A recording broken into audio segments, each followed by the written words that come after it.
Hello friends, welcome. My self Gaurav Rajwade and मैं आपका स्वागत कर रहा हूँ हमारे क्लासेस में, that is 21 bit education private limited में।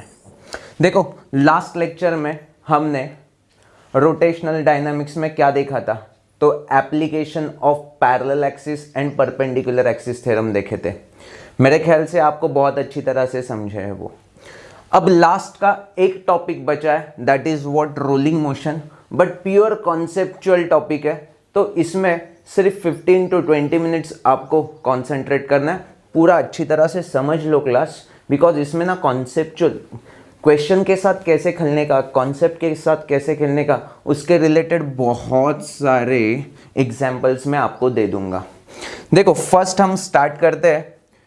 रोलिंग मोशन को समझने के लिए पहले प्योर ट्रांसलेशनल मोशन देखते हैं। देखो, ये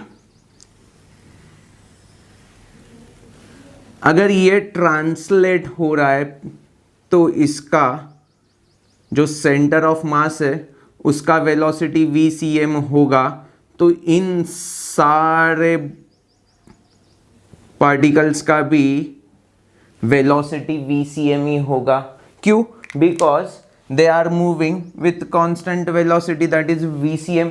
जो सेंटर ऑफ मास का होगा वही, देखो ये ऑब्जेक्ट ऐसा मूव हो रहा है, तो अगर हर एक चीज का अलग अलग वेलोसिटी होगा तो ऊपर वाला पोर्शन आगे जाता था, नीचे वाला पीछे रहता था, और समथिंग लाइक दैट ऐसा होता। बट यहां पे क्या हो रहा है, whole body moving with the same velocity. मतलब क्या है, जो सेंटर ऑफ मास का वेलोसिटी है वही हर एक पार्टिकल का वेलोसिटी है। तो ये कॉन्सेप्ट मेरे हर एक बच्चे को समझा है। This is what pure translational. अब प्योर रोलिंग देखते हैं। देखो यार, प्योर रोलिंग में क्या था, कांस्टेंट ओमेगा से ये रोल कर रहा है सिर्फ, तो क्या होगा, वेलोसिटी क्या होगा, अभी ये इक्वल रेडियस पे है ना, तो यहां पे अगर ऐसा रोटेट हो रहा है तो आर ओमेगा वेलोसिटी, यहाँ पे आर ओमेगा वेलोसिटी, यहाँ पे आर ओमेगा वेलोसिटी, यहाँ पे r omega velocity. So this is what pure rotational motion. अब दोनों को समझो, मैंने ऐड कर दिया, because rolling is nothing but translational plus rotational. Are you getting me class? दोनों का कॉम्बिनेशन मतलब रोलिंग होता है। तो क्या होगा, आराम से देख लेना।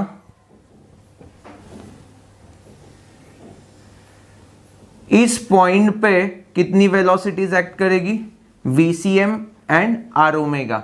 मतलब देखो, मैं ऐसा दोनों रिप्रेजेंट कर देता हूं, this is what VCM and this is what r omega. यहां पे क्या होगा, VCM ऐसा एक्ट कर लेगा, whereas r omega in opposite direction. Clarity है पक्का? और ये सेंटर तो VCM से ही जाएगा आगे, because it is not rotating at all. देखो, इसका बेस्ट एग्जाम्पल है, कार का व्हील देखा है रोड पे मूव करते समय, तो वो क्या होता है, देखो सेंटर की तरफ देखेंगे तो वो सिर्फ ट्रांसलेट हो रहा है, एंड व्हील की तरफ देखेंगे तो वो रोल हो रहा है, वो रोल हो रहा है। Is that clear to you class? अभी देखो, प्योर रोलिंग के लिए एक कंडीशन है, तो पहले हम वो कंडीशन को थोड़ा सा समझने की कोशिश करते हैं। यहां पे ओवरऑल हमें क्या दिखा, बॉटम में दो वेलोसिटीज, VCM ऐसा, r omega in opposite direction. Centre पे VCM, सेंटर ऑफ मास पे सिर्फ एक ही ट्रांसलेशनल, एंड टॉप पे भी दो but in the same direction. यहां तक का ऑब्जर्वेशन एकदम क्लियर है क्लास? ओके। अब देखो हम क्या बोल रहे हैं, कंडीशन फॉर रोलिंग मोशन देखते हैं। क्या क्या क्या कंडीशन फॉर रोलिंग। कैसा रोलिंग है? Pure rolling motion. तो वो कंडीशन क्या है देखने की कोशिश करते हैं। देखो, ये व्हील है, ये सेंटर ऑफ मास है, जिसका वेलोसिटी है VCM, और ये टॉप वाला पॉइंट है जो कुछ डिस्टेंस ट्रेवल करने के बाद फिर से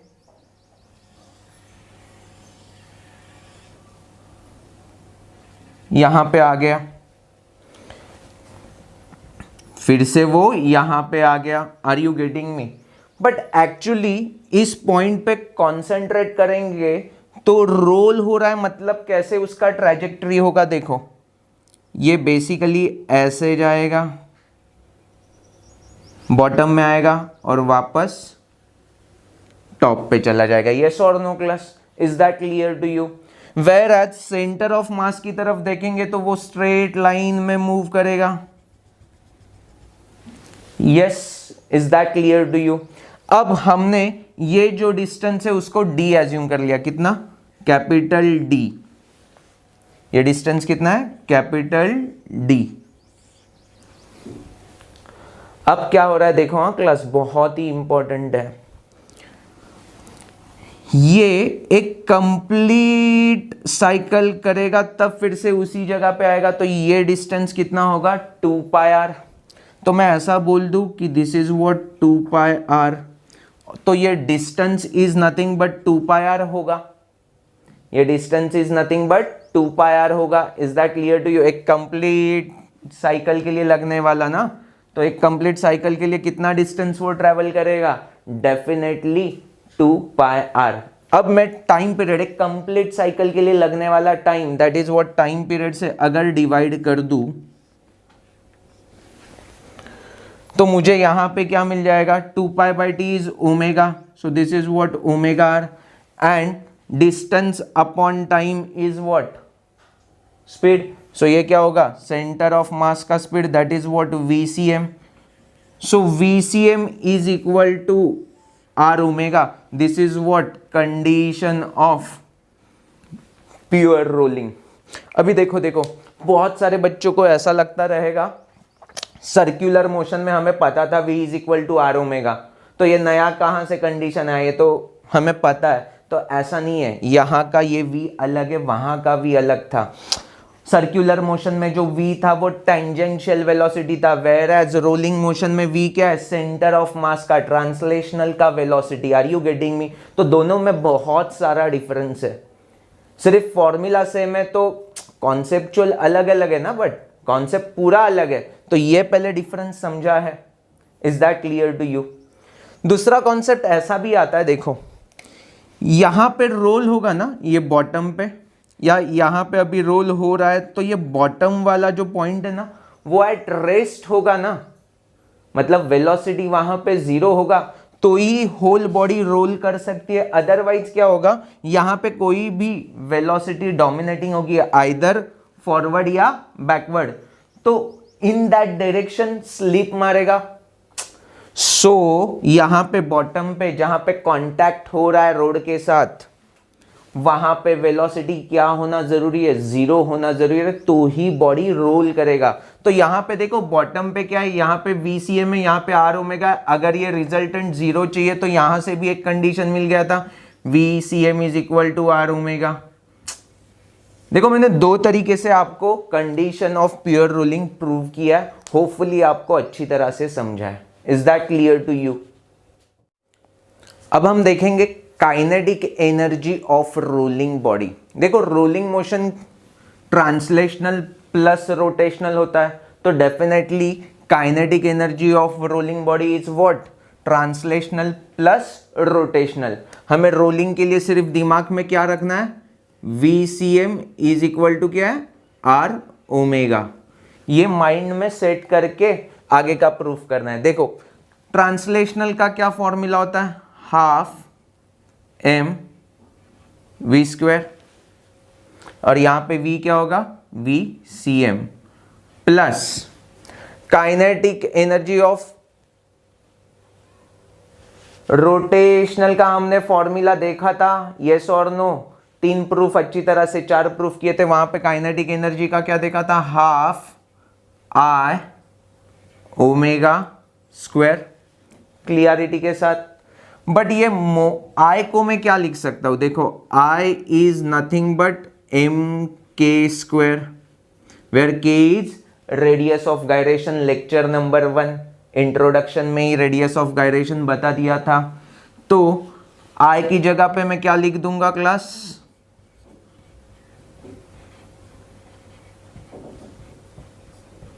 एम के स्क्वायर, और ओमेगा की जगह पे क्या लिख सकता हूं, v अपॉन आर, तो वी सी एम का स्क्वायर अपॉन आर स्क्वायर। कुछ कॉमन निकल रहा है दोनों में से, half m v c m square common आ रहा है, और अंदर क्या बच रहा है 1 प्लस के स्क्वायर बाय आर स्क्वायर।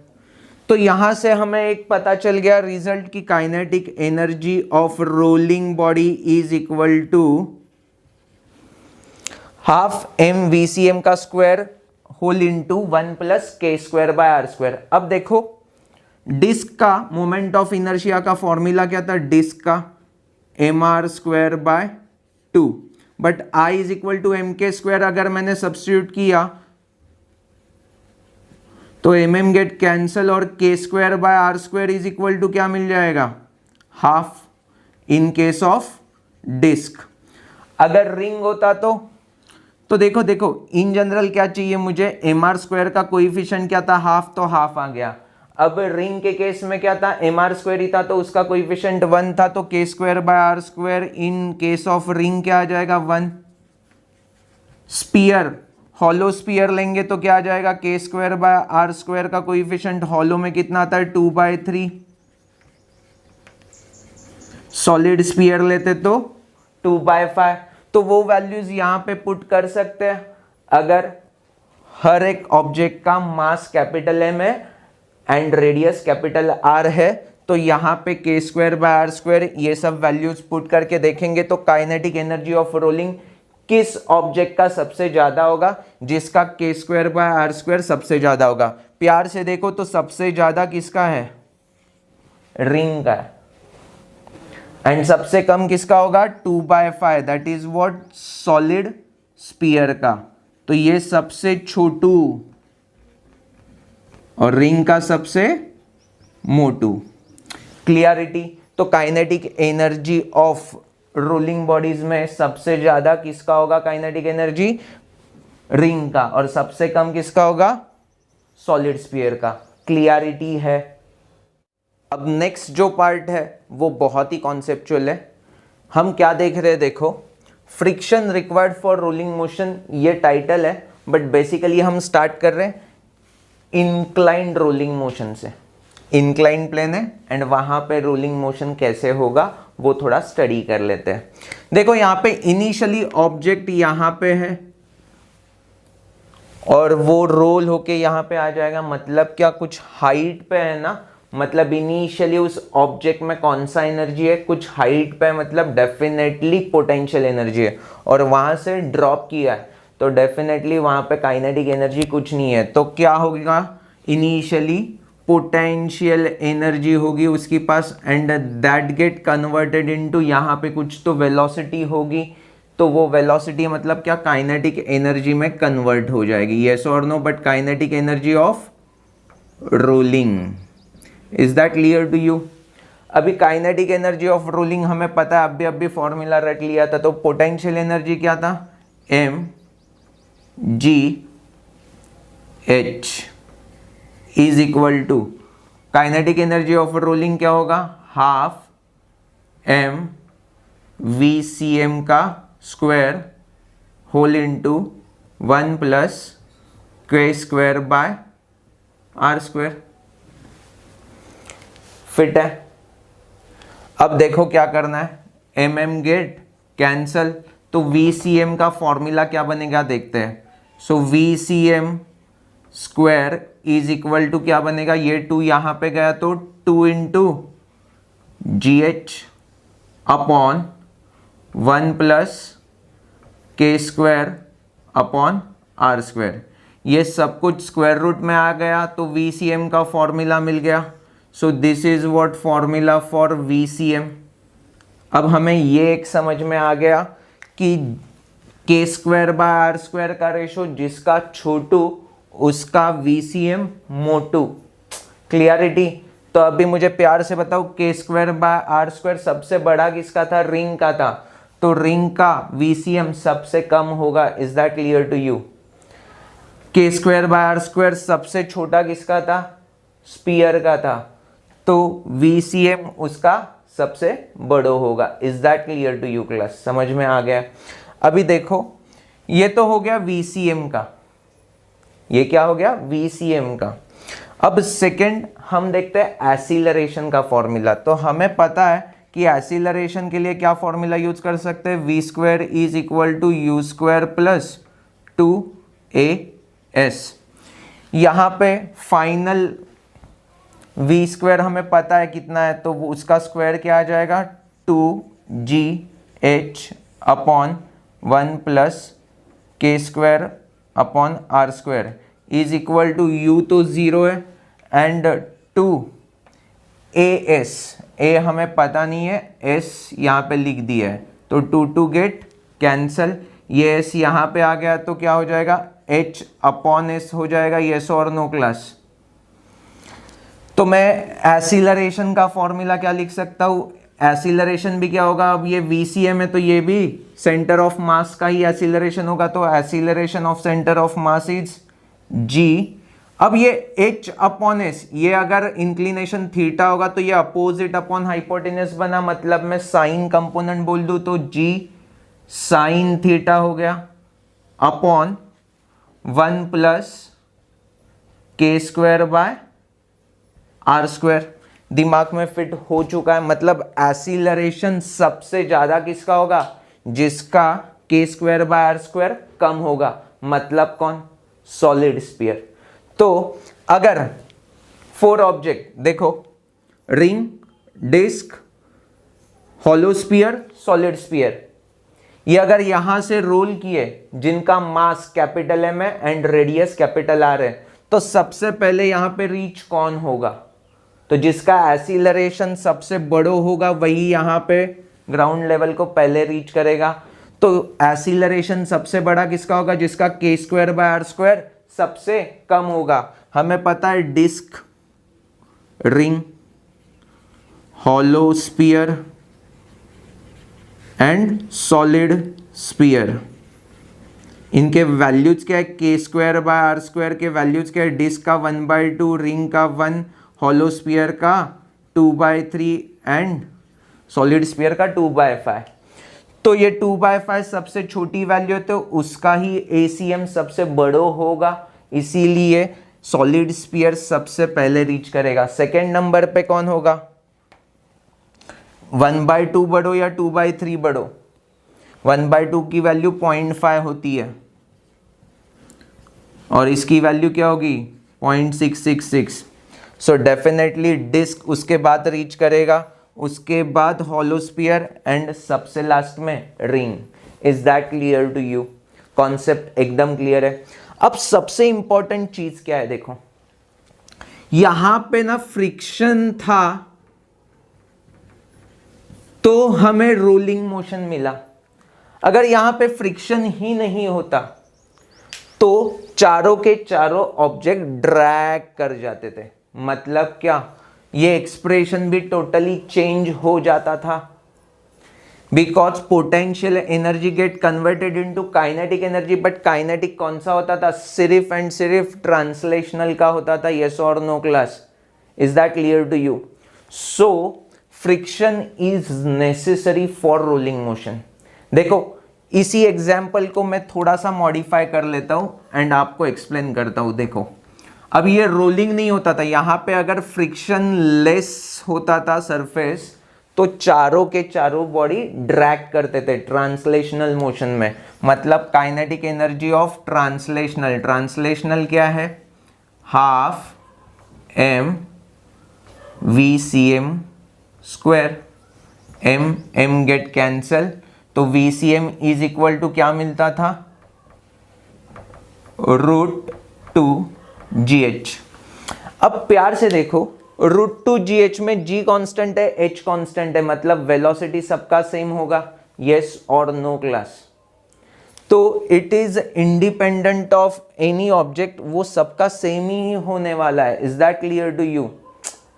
तो एसिलरेशन का भी फॉर्मूला सिर्फ जी साइन थीटा आएगा, नथिंग एल्स। तो g sine theta it's a constant, it's not depending on k square by are square ratio.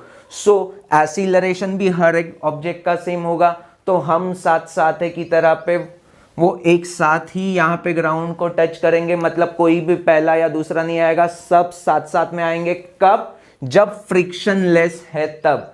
यहां पे फ्रिक्शन होगा तो डेफिनेटली रोलिंग मोशन एक्ट करेगा, एंड रोलिंग मोशन एक्ट करेगा तो सबसे पहले कौन आएगा? जिसका K square by are square का रेशो सबसे कम होगा, वही सबसे पहले रीच करेगा।